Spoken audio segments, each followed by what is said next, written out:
Shikues të nderuar, përshëndetje. Në javën kur po shënohet përvjetori 25 i çlirimit të Kosovës, kemi qenë dëshmitar edhe kemi pasur mundësi të kontaktojmë me mysafir të shumë të ndërkombëtar, të cilët e kanë vizituar Kosovën dhe të cilët kanë rrëfime interesante për Kosovën e viteve 98 dhe 99. Emisioni Kontekst sonde është i ndarë pikërisht në dy këto rrëfimesh. Në pjesën e parë do ta transmetojmë një intervistë me David Loyn, korrespondentin e BBC-s në fund vitet e 90-ta, njeriu i cili ka mbuluar luftën e Kosovës, më pas ka mbuluar edhe Afganistanin edhe konflikte të tjera të kësaj natyre dhe të asoj periudhe, njeriu i cili është një prej më meritorëve pse UÇK-ja u bë e njohur ndërkombëtarisht, njeriu i cili ka realizuar intervistën e parë me Fehmilla Adrovcin, që është një prej momenteve që ka shënuar daljen publike në sy të botës të ushtrisë çlirimtare të Kosovës, dhe do të dëgjojmë jo vetëm rrëfimin e tij, por edhe përjetimin e tij kur kthehet në Kosovë pas 25-6 vjetëve. Njëkohësisht në pjesën e dytë do të ritransmetojmë një intervistë që e kishim bërë pikërisht në përvjetorin e kaluar të çlirimit me atë botë zëdhënësin e NATO-s, Jamie Shea, njeriu i cili e kam thënë disa herë ishte ndërruar në një zë të shpresës për një popull duke qenë zëdhënës i një aleance politiko-ushtarake, dhe intervistë e cila, siç do ta shihni edhe sot, edhe një vit më pas, jo vetëm që nuk humb për nga rëndësia, por disa prej thekseve që kanë të bëjnë jo vetëm me situatën në Kosovë tani, jo vetëm me përkushtimin e aleatëve perëndimor ndaj Kosovës, por edhe me situatën globale të sigurisë, pas parasysh atë që po vazhdon në Ukrainë të jetë luftë e rëndë dhe e përgjakshme, është prej atyre intervistave që prapë nuk, jo vetëm që nuk humb në rëndësi, por është edhe më e fuqishme të dëgjohet një vjet pas edhe të merret për referencë se si kanë evoluar gjërat ndërkohë. Pra me kënaqësi të madhe ju ftoj që ti ndjekim këto dy intervista. E para është realizuar në Reporting House në Prishtinë, në ekspozitën kushtuar raportimit të luftës në vitet 98 dhe 99, dhe e dyta thash ka qenë realizuar me Jamie Shea pikërisht në këtë studio. Shikim të këndshëm.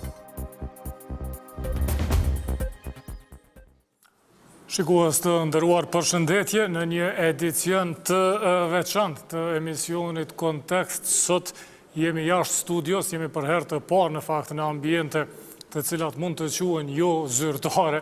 Jemi në Reporting House, në ekspozitën kushtuar raportuesve të luftës së Kosovës, kushtuar atyre që përgjatë krejt viteve të 90-ta, ose prej fundit të 80-tave, prej kur filloi prishja e Jugosllavisë, por posaçërisht përgjatë viteve 98 dhe 99, përgjatë fundit të shekullit të kaluar, raportuan për luftën në Kosovë dhe i mundsuan botës të shohin dhe ta kuptojnë të vërtetën për atë që po ndodhte në vendin tonë, dhe pikërisht mysafir në emisionin tonë sonde është një prej gazetarëve që atëherë ka qenë korrespondent i BBC-s, kurse sot është një prej emrave të çmueshëm të gazetarisë në botë, më pas edhe autor librash, edhe konsulent i shumë institucioneve akademike dhe historike. Kam kënaqësinë që të prezantoj David Loyn.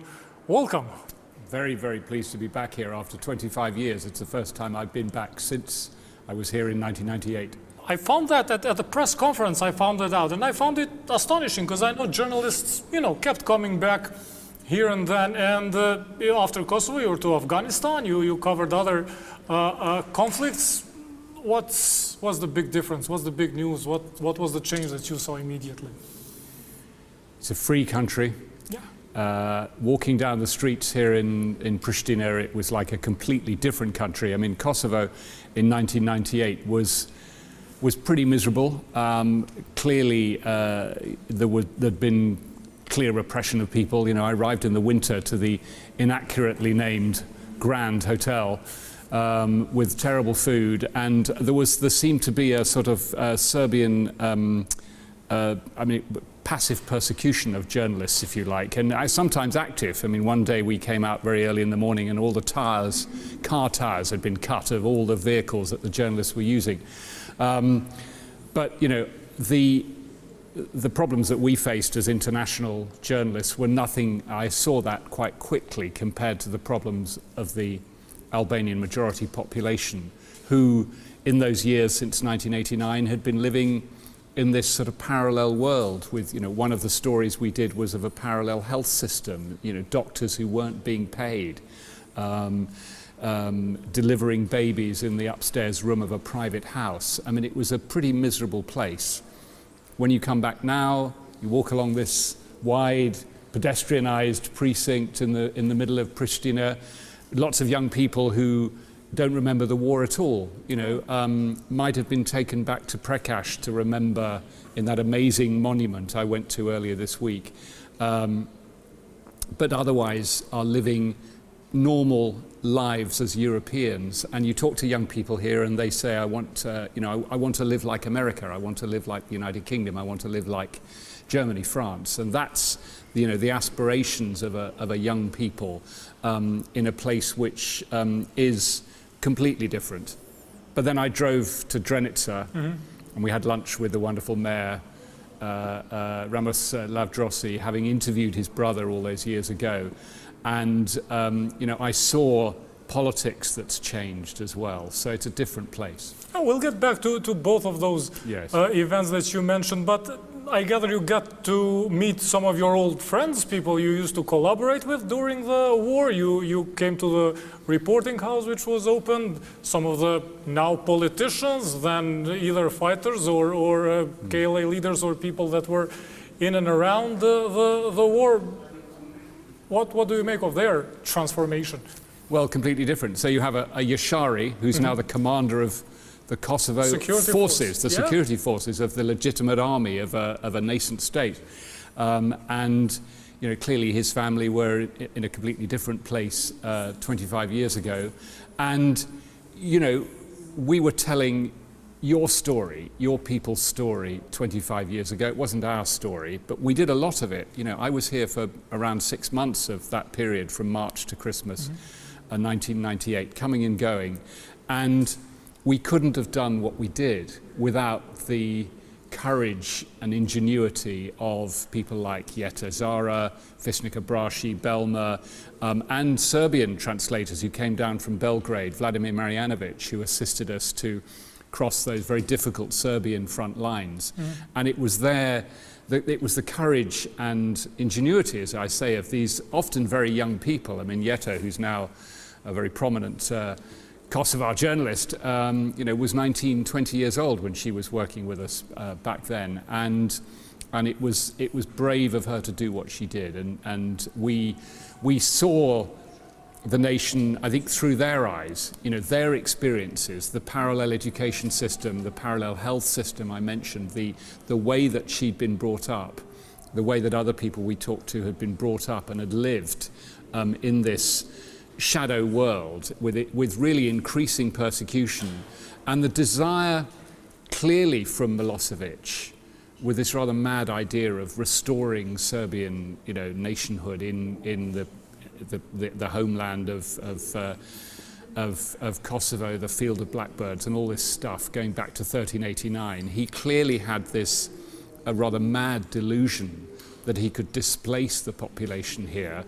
And during that year, we saw really an attempted destruction of Albanian capacity to live here, and it got worse and worse month after month as we chronicled the increasing pressure of the Serbian forces. And we look back at it now as a mad delusion, but if I take you back to 1998, what did you know prior to coming to Kosovo, besides it being part of ex-Yugoslavia and being part of a country that was being torn after a bloody war in Bosnia? What was it that you came here with as an idea? I knew nothing about Kosovo when I arrived. I arrived in March 1998 actually by complete coincidence, the day after the Prekaze massacre. Okay. And that was my first time here. And the correspondent who'd been working at that time was going home. He'd been here for a while. They had this amazing story, and you'll know the story. Vaughan Smith, the freelance cameraman who was an ex-British soldier, and through his skill at being able to travel in the countryside, and he managed to get through Serbian checkpoints and filmed the destruction at Prekaze.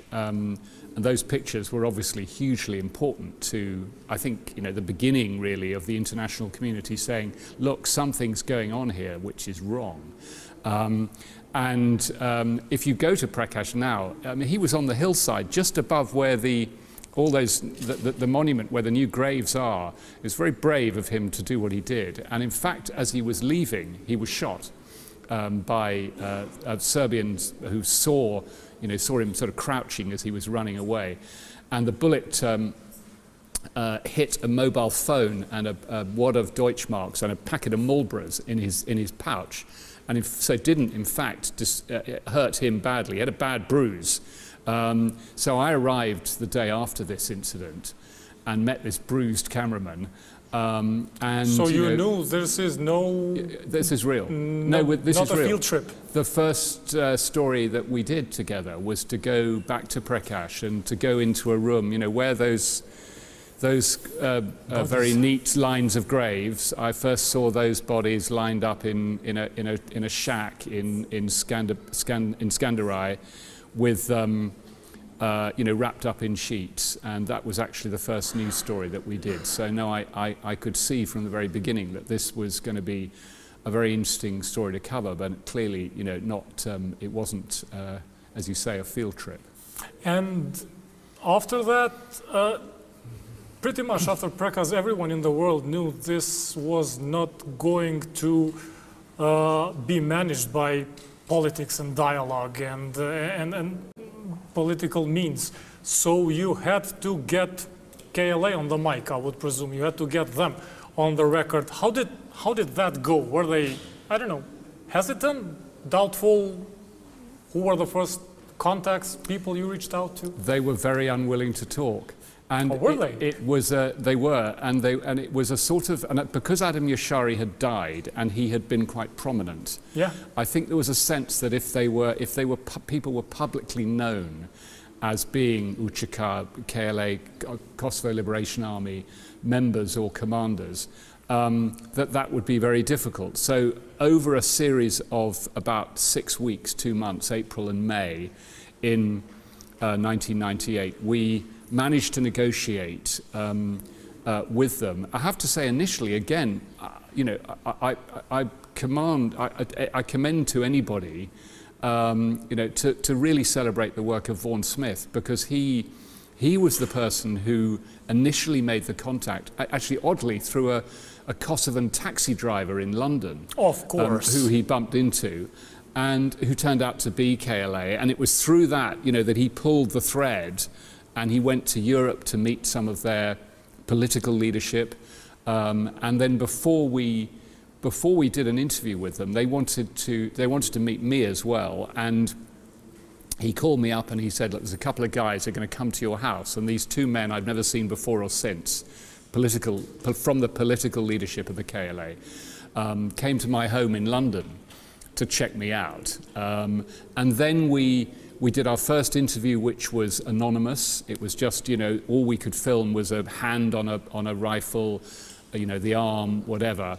And then in May, we did this interview with Femi Ladrovsi. So you haven't seen them before or since, you say? Like the people I met in London, no. That came to your house. I don't know what happened to them afterwards, but they were older. They were older, and but they were part of the, as I say, of the political, organization of the KLA, who we later encountered. I mean, 4 or 5 months later, we spent some time with them in Albania itself, when we were doing a piece. But getting this interview with Femi Ladrovsi was I think one of the most significant things that we did that year, and I'm rather touched to come back 25 years later and spend time with his family and discover that you've made a T-shirt out of his image, which is now a kind of football shirt, the image taken from our interview, and with this slogan on the back, freedom is more important than life, which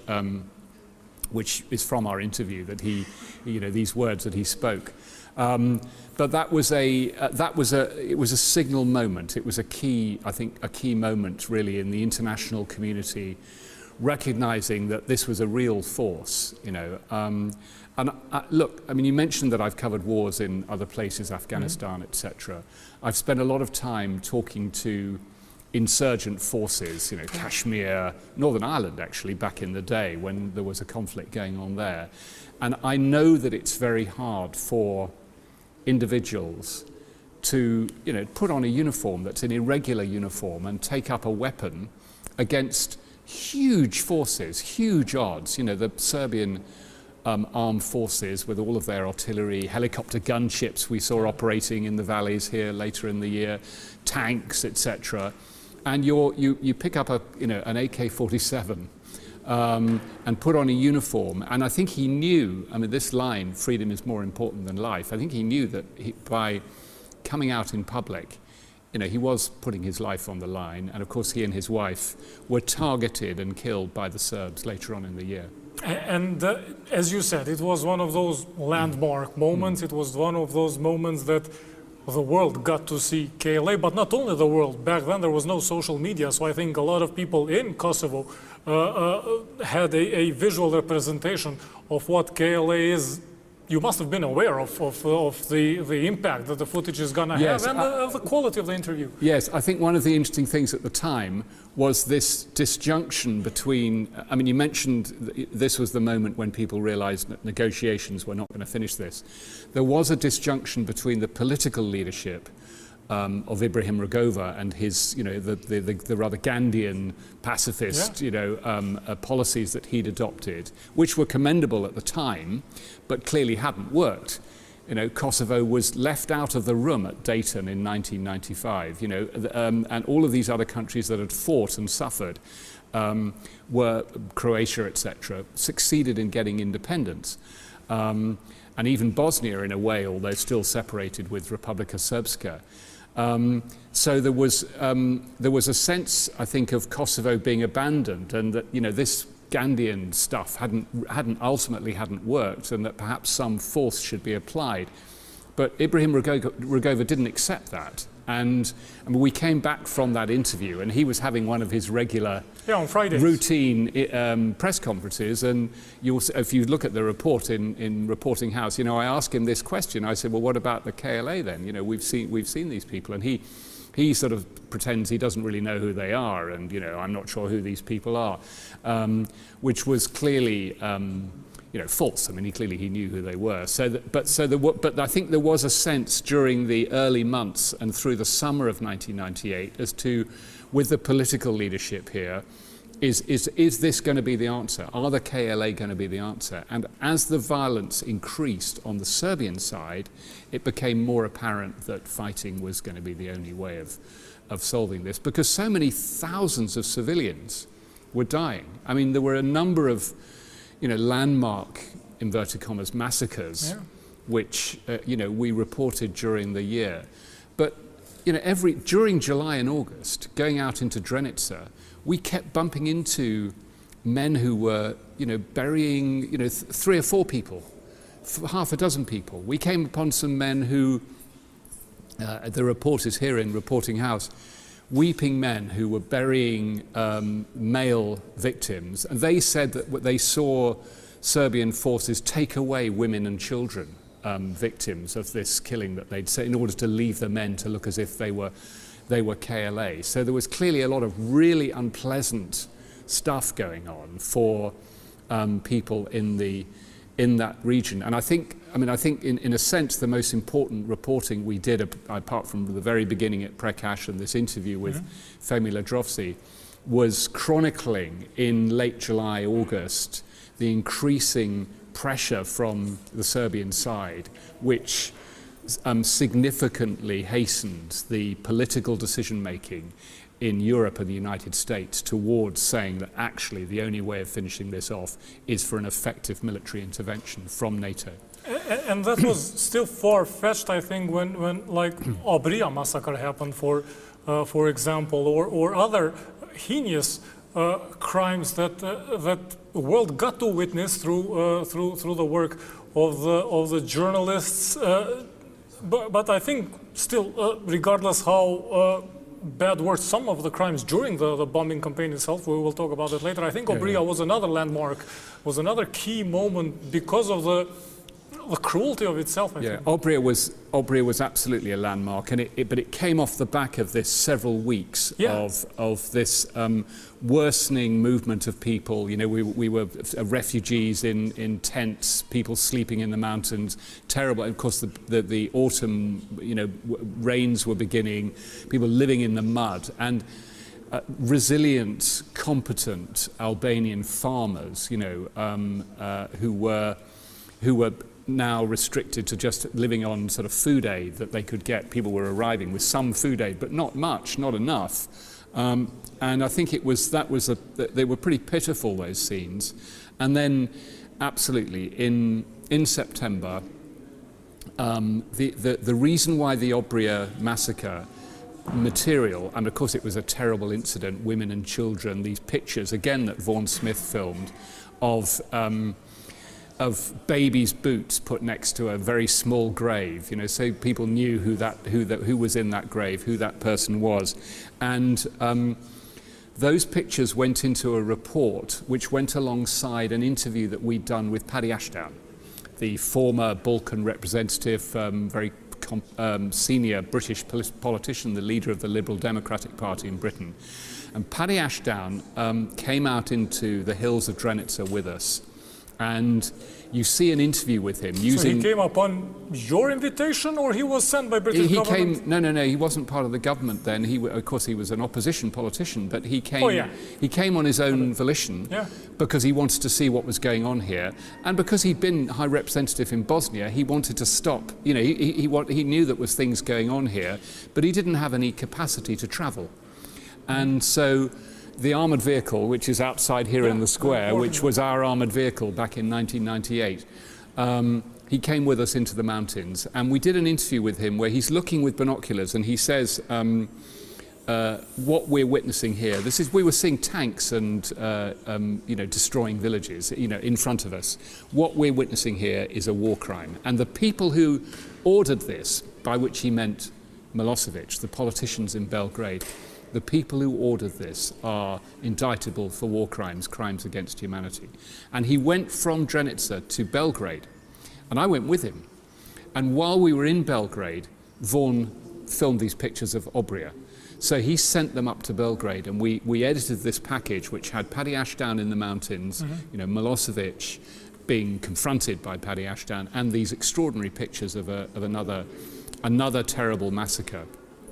Robin Cook, the then British Foreign Secretary, told me that he took those pictures to Washington, where he was meeting Madeleine Albright, the US Secretary of State, and the two of them agreed that look, this has got to stop. You know, this was off the back of a drumbeat of worsening material, but the Auje massacre pictures were the most significant in terms of moving the dial and shifting wavering NATO countries towards military intervention, which of course, you know, George Robertson, who's here, who was then the Lord George Robertson, who was then the British Defence Secretary, you know, talking to him in this exhibition, you know, he said to me, you know, it was a very difficult decision. I mean, they didn't have full UN mandate for what they were doing.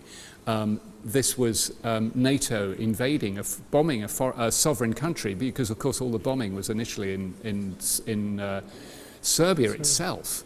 But I think the reporting strengthened the alliance. It made it more easy for them to do it. The other thing that's very important to remember is that I think throughout 1998 we were pushing at an open door. The context was the Clinton administration, who had been scarred by their failure to stop the death of 150,000 people in Bosnia and Croatia. And they didn't want this to happen again. And he had a new Secretary of State in Madeleine Albright who came in the second administration in 1996. And she had always been in favour of more intervention in Bosnia. And when this happened in 98, there was then the incoming new Labour government came in 1997. So you had this conjunction of politicians who got on very well. Bill Clinton and Tony Blair were close political allies and personal friends. They were the same sort of generation. I mean, they'd been at Oxford University at the same time, in fact, you know, when Clinton was here in the UK on a scholarship. And so you had this, if you like, meeting of spheres, conjunction of things at the same time of the two most prominent Western countries in terms of potential military action, agreeing that they wouldn't let massacres happen again, and they're confronted with this worsening humanitarian crisis and genuine, you know, death with things like the Auje massacre, which, as I say, I think was the key event really in terms of tripping the political decision that was made effectively in October 1998, moving towards the final decision to actually start the bombing in 1999. And at the same time, before we talk about Racak and the beginning of bombing itself, you mentioned something about Rugova being hesitant to acknowledge KLA existence and their modus operandi, but it must have looked weird to you the way things looked from Belgrade, the way things looked from Pristina, and the way things were on the field, since the distance has, I mean, it was what, 2 hours drive, maybe 3 hours drive, yes. The whole of Kosovo back then, and there must have been realities that just did not add up. How did that impact the way you reported? How would you make it clear to a BBC News listener? I think one of the key things that, you know, that it's important for people who watch television news to realise is all you have is the lens you've got with you. You know, we cover a massive front like the Iraq War or whatever, but actually all war reporting is micro. You know, you're there in that front line with, you know, that person burying that body, that massacre. You know, so in a sense, you know, the war I reported was the war I saw.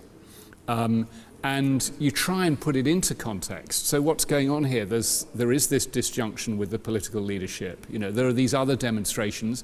There were big Serbian demonstrations, which we reported. You know, there was another side to this conflict. And, you know, we had some access to Serbian military operations. They took us out in helicopters. You know, we would sometimes, but mostly the only pictures we got of Serbs were sort of through the windscreen of the armoured Land Rover. And so we weren't getting much cooperation from them. But the war you see is the war I put on television what I saw. You know, those people were dying. They were being pushed out of their homes.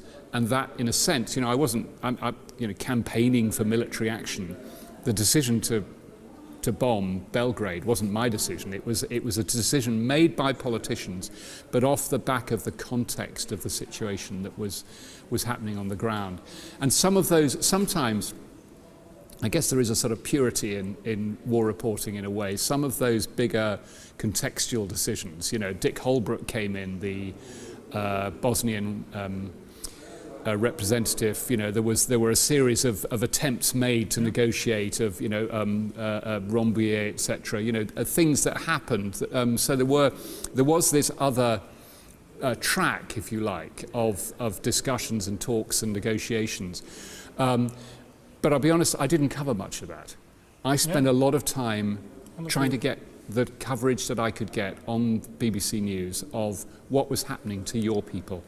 And how did it look technically? How did it work? We're talking about even in Yugoslavia. I mean, there was not that much internet, and it was not very easy to send out those reports. It's wartime reporting, a bit different from the way it's done now. There must have been, I know major agencies had their field offices in Belgrade and they sent correspondence. just how did all that work out? Often we'd have to drive in, so there weren't flights, so there was that logistical complexity, and it was a very unusual war to cover. The very first transmission of television pictures by computers was 3 years later, so 2001. Yeah. And I know that because I did it with Vaughan Smith again. In the Afghan conflict, we were able to feed television pictures from the mountains in Afghanistan using a lightweight laptop. And a satellite dish that was about the size of a laptop. So suddenly we were liberated from all of this technology. But back in the day, and as late as 1998 here, we were carrying these vast edit machines. Units, We were editing in a linear way, not like kids can do on their iPhone, just banging pictures in any way. So you're laying down sequences of material using this, tens of thousands of pounds worth of kit that weighed, that you needed an aeroplane to charter virtually to bring it in. So we had a lot of physical equipment, set up at the Grand Hotel.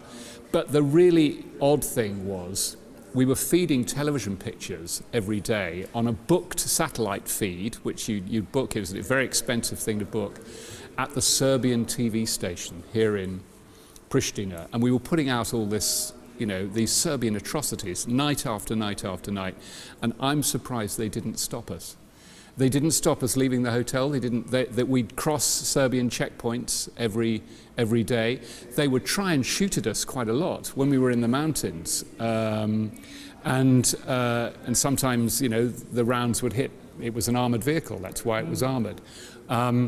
And if they'd been shooting at us, we'd know that the checkpoints coming back into Pristina would have been tipped off, and they'd have a look at the vehicle and see where it had been hit. They'd tell them which side they'd been aiming at. So it was kind of slightly surreal. And there was a certain. So there was no way on earth that was an accident or incident. They knew who they were shooting at, who they were targeting. We were traveling in a white Land Rover. I mean, not that many of those. There weren't that many around, and of course later the Kosovo mission had the same vehicles, and I think they were red. Orange, in fact. Orange, yes, that's right. So similar kind of vehicles, but at the time, ours was pretty well the only one that was around. So but it was a slightly, it was a strange experience reporting this conflict because, as I say, we were living in this in a Serbian environment, in the Grand Hotel. The Serbs were holding, military briefings in the basement of the hotel, quite frequently, telling their side of the story, which we would report, and feeding television pictures on their satellites. So it was an altogether unusual conflict to cover. And then there was Racak, and there was the bombing started. When it did you have any idea it was going to take almost 3 months of bombing? Did you on your head think it's going to be like a blitz operation, or that it was going to take that long and then another humanitarian crisis was going to cause on top of that? What was the initial thought? The expectation based on what you saw? Yeah, war is complex, and I think the international community has learnt over the last 25 years, actually, since this conflict, the limitations of air power. Yeah. 78 days of bombing, and it took that long, and some pretty complex. I mean, the mistaken Chinese embassy, bombing a TV station in Belgrade, which I have to say I was pretty sceptical of as being a legitimate target. I know all the arguments that were made for it being a legitimate target. In your defense, you're not the first international journalist claiming that. So a lot of people do have their doubts about it. Have their views. Yeah. But you're right. I think Racak was kind of the final straw for the international community. I have to say I have a rather particular memory of the Racak massacre. I was in the playground in North London with my children, pushing a swing, and there was this report. There'd been this report of it was a Saturday morning, I think. There'd been this report of of another incident in Kosovo. I got a phone, I got a call from the news desk, very early days of mobile phones, saying, look, what's going on? Could you check this out? Is it, what's happening? And I called up Fishnik Abrashi, who we were working with, now a very senior Associated Press correspondent, who worked with us then. And I called him up and I said, what do you know? And there's some report there might be as many as 25 dead. And he said to me, I'll never forget this, he said, I'm just counting them now. He was actually at Racak, and they were all lined up in a ditch, and he was, I could hear on the phone, 25, 26, 27, 28. Oh. So it was a slightly surreal conjunction of, the children's playground and this appalling thing that was still happening in Kosovo. And I mentioned Racak because I want to move from the war and talk about some other issues now. And there's a documentary made in Serbia about how Racak is staged, about how everything is staged. And 25 years there are persistent attempts to portray the war as something that wasn't. So how important do you consider this exhibition, the way we are treating it in our collective memory, and the way that, I don't know, BBC, other major media consider war reporting? It's terribly important. It shows the value of what we did, actually, of what individual correspondents who can be trusted. I know that Racak happened because I trust Fishnik. Yeah. And you know what Briga happened because you were there. Because we were there. We saw, we saw massacre after massacre. We saw what was happening. We saw people being burnt out of their homes. I know the KLA, did what they did. I have to say, disinformation, misinformation in the 21st century is a huge challenge. There are plenty of people who believe that 9/11 didn't happen, who all sorts of mad American conspiracy theories. It's very easy to get people down a sort of rabbit hole, and if you control the sources of information, look at the way that Russia is controlling information inside Russia now over the Ukraine war. If you control all the sources of information, you keep everything else outside, then people believe, whatever you tell them. And I think that's why it's so important for international news organizations to continue spending a lot of money. Foreign news is hugely expensive. It's really only the big countries who can afford to do it. But the big agencies, the New York Times, Wall Street Journal, the French in particular, some German agencies, but the BBC, Channel 4, ITV News, Sky News in the UK, those organizations kind of keep the world honest, because I no longer work for the BBC, but I say we keep going back, my successors keep telling the story. And it's very important that places like Reporting House exist, because your people can come here and we need to bring Serbs here from Mitrovica. You need to say to people, look, this is the truth. This is actually what happened. It's not what you're told from Belgrade or whatever. The KLA did exist. They were an insurgent force fighting against overwhelming odds, and ultimately succeeding, because of international support. And these bodies weren't staged. Those children who died did die at the hands, of Serbs who were here, of Serbian police, paramilitary groups, and the former Yugoslav army, who were here in some force as the year progressed in 1998. But disinformation and misinformation is very, very hard to contest, and it's why investing in honest journalism and remembering honest journalism in locations like this, I think are important and worthy things to do in order to keep politics safe. And I'd like to go through 2 or 3 more topics, simply because of the importance of what you just said. We are currently witnessing 2 major conflicts, Ukraine and Gaza, and people do not need all that heavy equipment, which is the reason why I asked. They do not need to carry hundreds of kilos of equipment and have a stable supply of electricity and internet and whatever. They can broadcast anything via phone. But still, iPhone. People do not. They find it more difficult to believe what they see, and there's this social network frenzy everywhere. And how different are the times we live in, and did that change what you called quality journalism back then? Yes, and it's the negative side of information. And I mean, if you look at in the big countries, in the United Kingdom, I know best. You know, when I started working for BBC Television News, we had 15 million people watching the 9 o'clock, as it was then, every night. Now the 10 o'clock news, it's maybe 2 million.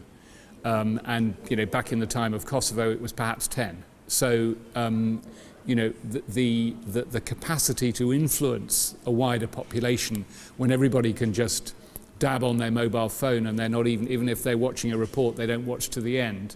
The sense of television news having the impact that it did, I think those days are over. You could argue that this was maybe the last time, actually, in the late 1990s, before the internet became so predominant. That people are watching Facebook, Instagram, TikTok before they're beginning to watch any of this on-air material, and even big organisations like the BBC have responded. So digital is now the way that the BBC is trying to get into that space, but still trying to tell the stories that are not otherwise being told and that people don't otherwise know. I mean, they're expensive to do, and it requires men and women of integrity, supported by great local journalists who continue to support international media in order to tell those stories. I mean, recently there was a wonderful series by Quentin Somerville in Myanmar, formerly Burma, on the insurgent side. Very, very important stories to tell. Nobody's really, increasingly now the Burmese army, the Myanmar army, are losing a lot of ground, but it's very hard to report, expensive to report, and he brought back a series of reports. Now, those are tremendous material, but in the ocean of global information, it's very hard to get noticed now. Two more things I'd like to go through. I once described Kosovo as a poster child of international interventionist politics, as the success story of NATO intervention, having covered Afghanistan, having covered conflicts after Kosovo. Would you agree with that? And are there lessons to be learned that actually international community did not stick to in other conflicts? This is absolutely, you're right. This is the poster child of liberal interventionism, so-called. Tony Blair went on from here. In 1999, the anniversary of the creation of NATO, he made this famous speech in Chicago where he used what became known as the Chicago Doctrine, which is that if we can intervene, we should, in these situations in the world where there's awful wrongs going on, even if we have no wider sense. It became known in the United Nations as the responsibility to protect, RTP, that nations who can intervene should intervene. And absolutely Kosovo was seen as the success because of the failures in Rwanda and ultimately really the failure in Bosnia. Although there was intervention, it was too late, too little of the wrong sort, and too many people died. In Kosovo, there was something which was seen as a moderated campaign. It did last longer than perhaps people would have wanted it to last, but there wasn't ground fighting. The Serbs did collapse in the end. NATO forces came in, exactly 25 years ago this week, and so the sense of something working was very powerful. But then 9/11 happened, and I think Tony Blair learnt, in a sense, the wrong lessons, that these things might be easy to do. And I think and then of course Iraq, which was a bad war. I I mean, I would justify Afghanistan, and whereas I think Iraq was a very bad war, and it wasn't carried out for the right reasons. It was carried out because the Bush administration had a very misplaced sense of their own capacity to operate in the world, and they wanted to sort of continue rolling, in their way, in their view, sort of rolling democracy across the Middle East and Central Asia. And of course, they hit the buffers of reality in Iraq in a very big way. So liberal interventionism was dead. They also learnt another wrong lesson, actually. In Afghanistan in 2001, I've written a book about that war, and one of the people I interviewed was General Dan McNeill, who was the first three-star commander of international forces who came in after the collapse of the Taliban in the spring of 2002. And he was told explicitly, and in these terms, no more bond steals. Now, bond steel is the US base here in Pristina. And no more bond steals was the order that the American generally went into Afghanistan with in 2002, because the Bush administration didn't want to put a huge number of boots on the ground. And we saw in Kosovo that actually you needed some boots on the ground. You needed significant security in order to control the space before a nation could emerge. And now we've seen, Kosovo has its own army, and you have a small number of international troops, but they're still here. Now in Afghanistan, right from the beginning, there was this unwillingness to put boots on the ground. The years of liberal interventionism were over. You had a new administration in the United States, and then they learnt this wrong lesson, which was actually you do need quite a lot of boots on the ground right at the beginning. Afghanistan really needed a bond steal in 2001-2, in my view, and it probably wouldn't be in the situation it is now if there'd been one. So I think there was a sense in the international community that that they didn't sit down and learn the right lessons from here. And then new administrations come in. Institutional memory of democracies is often very short, and you end up reinventing the world again. And there was a sense in the Bush administration that they shouldn't get involved in these kinds of conflicts. So I think Kosovo was lucky to be there at just the time that there were social democratic politicians in the United States and the United Kingdom who led the way with other, sometimes reluctant European countries, but Germany and France came on board with the conflict here, and Italy.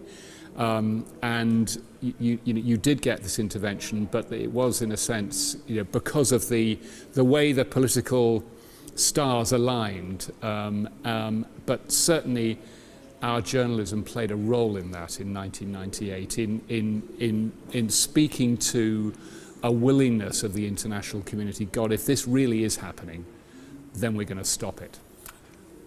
You were given the key to Pristina by the mayor. A lot of I'm a Pristina Lily. At last, right? You're a Pristina Lily. So Pristina Lily. Yes. So I'm very honored. I'm very honored to be given the key to the city, and I'll try and come back more often than every 25 years this time, and use my key. And you should, and the reason why I want to talk about what you currently do at the end of the interview, you're part of the Imperial War College, if I'm not mistaken, that's the institution. Is there anything that Kosovo institutions can learn from this great British museum tradition? No. And when it comes to preserving collective memory and preserving all of what we spoke during the interview and all of what you and your colleagues did during the war, and the lessons that are there to be learned. Yes, no, you're right. I don't make decisions, but I am an associate advisor in the Imperial War Museum, which is this very large museum in London, which remembers. Initially, the clue's in the name, the Imperial War Museum. Initially it remembered Britain's wars, and now increasingly it remembers wars that Britain's not involved in at all. And so there is a sense of so there is a shift in paradigm. Of properly recording modern conflict, that British troops might not necessarily have been involved in. And I think one of the lessons of recent exhibitions there which this gallery very much reminds me of. You know, this is a global class gallery, it's beautifully done, is that actually if you tell the story of a small number of artifacts, you do better than having a whole cabinet full of Kalashnikovs or, you know, whatever it is, you know, things that people have collected over the years. So the old days of a lot of material, you know, telling lots of different stories. But if you, and there was a very, very good exhibition in the North, in Imperial War Museum North in Manchester, which is a smaller gallery, recently about Yemen. And they had a very small number of items, and they weren't of huge value. A child's sandal, an aid sack, some, you know, various very particular items which told a story about the conflict, which they were able to do. And I think this, you know, this child's exercise book from Prekaze, you know, the camera that was used, you know, by the KLA themselves, you know, this small number of well-curated items is actually following the lead of, you know, the Imperial War Museum and others, in a sense of being able to tell stories in a simple way, and that attracts the attention of people, so that you put your QR code on your phone onto that box there, and you get a sense of what this war was about, you know, rather than having a sort of wall full of material. So I know I think this is a tremendous tribute to modern Kosovo, that you're remembering the story this way and continuing to record what really happened to people, so that it doesn't disappear into a memory hole and doesn't get distorted by, you know, potential bad actors who, of course, you know, in some people in Belgrade don't hold the Albanian future of Kosovo in their hearts in the way that you do. Having taken note that it's not going to take you another 25 years till your next visit, I thank you very much for the time and interview. Thank you, it's been an honor. Shikues të nderuar, me korrespondentin atëhershëm të BBC-s David Loyn, biseduam për disa prej aspekteve praktike, tashmë historike, të mënyrës të raportuarit të luftës në Kosovë në kohën kur jemi ka e shënojmë 25 vjetorin e çlirimit.